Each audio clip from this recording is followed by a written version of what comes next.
Hey everyone, and welcome to another Konoha Reviews. Today we'll be doing the first review of an expansion on the channel. Nowadays it's difficult to review expansions since more often than not, its content after release comes in the form of small DLC packages rather than in actual expansions. Exceptions to this rule is, for example, The Witcher 3 that has 2 proper expansions. But having an expansion appear 7 to 8 months after a game's release was quite the norm back in the day. It was a way for creators to give the players just a bit more story with slightly improved technical whistles like better lighting or particle effects. They could tell stories that were omitted during the regular campaign and was a great way for players to get a little more of a game they so loved. Usually, the content of an expansion was about 30%-ish of the actual game, and in the first expansion we will discuss, Medal of Honor Spearhead, you get 8 new missions divided over 3 chapters. The campaign will last you around 2 hours, meaning its length is a little less than half of the regular game. The cool thing with Spearhead is that you get to see the war from new perspectives and theaters. We of course already experienced D-Day on the beaches in Allied Assault, but now we would experience it from the sky during the airdrops. What's often cool about expansions is that by that time, the creators know what worked and didn't work in their actual campaign and can implement this in the expansion to make an overall better experience.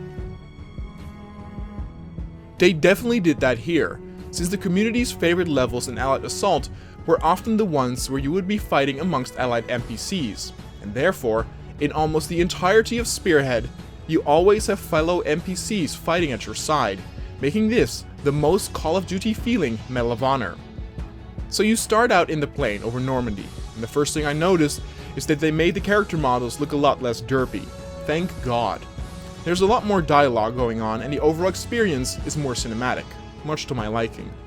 The actual drop out of the plane is a bit underwhelming though, and whereas the beach landing in front line in Allied Assault has aged quite well, the same cannot be said for the parachute drop. It looks barren and lacks parachutes and overall chaos.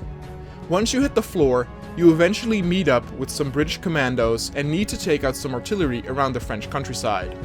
The levels are quite vast and open, and having your hands on new British weapons feels cool and refreshing. Things also feel a bit more fun and high-paced here, with you hunting down an officer to his mansion, but also being able to get into artillery units and taking out incoming tanks. But the highlight for me are the Battle of the Bulge missions that follow. I'm not sure why, but the Battle of the Bulge setting I always find very cool since I've seen Band of Brothers. To be holed up in your foxholes amongst your brothers as artillery smashes the trees, lighting up the dark sky. It's all very cinematic and cool.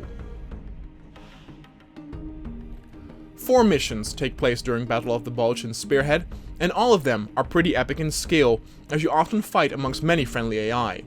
There's also a turret on rails section that is quite difficult but very spectacular. It just feels nice and epic and can still be enjoyed today. The level where the Germans are shelling you and your troops during the night is also very cool.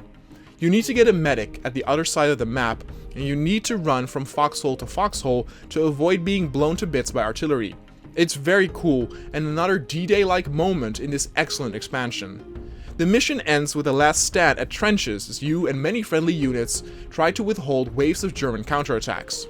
Honestly, where Allied Assault lacked levels that stood out, felt unique and memorable, Spearhead does an excellent job in just achieving that by having the epic scale almost always pretty high. The final mission has you fighting in Berlin as you help a few Russian troops and eventually hop into a Russian tank.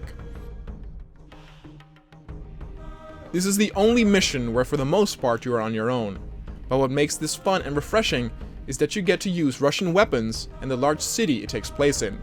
The final part, you hop into a Russian tank for another section that is pretty standard, but it does end with a nice standoff as you are accompanied by multiple friendly tanks and troops. Again, this is literally the most Call of Duty-like Medal of Honor there is, and it's all the more awesome for it, since I like epic missions with lots of units on both sides. Some of these sections in Berlin are still a bit sniper heavy, giving us flashbacks to the horrible sniper level in Allied Assault. Luckily though, I can say that the snipers here are a little less obnoxious, but still quite deadly. The biggest difference is that it's not that foggy. giving you better vision in the distance, and the snipers are located in more logical spots than Sniper Town, which really went out of its way putting the snipers in absurd areas. Berlin is by far the weakest mission of the three, but is still entertaining and doesn't last too long. Having the campaign only be 2 hours, since it's an expansion, also helps with giving you a fresh, drastic different location and keeping up the variety and pacing well. I can wholeheartedly say that Medal of Honor Spearhead is better than its main game Allied Assault. The epic moments are more plentiful, and the overall missions are very fun and epic. The new weapons and artillery are fun to use. The game looks a little bit slicker, and overall, it's just a great experience. It's definitely an expansion worth checking out, as you can clearly see the lessons that they learned from the received comments on Allied Assault. Medal of Honor Spearhead gets a well-deserved 8.3, and still feels epic today. Now, some might say that expansions have it easy, since they are shorter, meaning they can feel more varied or faster paced since it's not dragged out as much. But that is incorrect, since the next expansion we will look at in the future video, Medal of Honor Breakthrough, shows that even expansions can be really dull and boring, and the fact that it might seem that they learned their lessons with the first expansion does not guarantee to be struck gold a second time.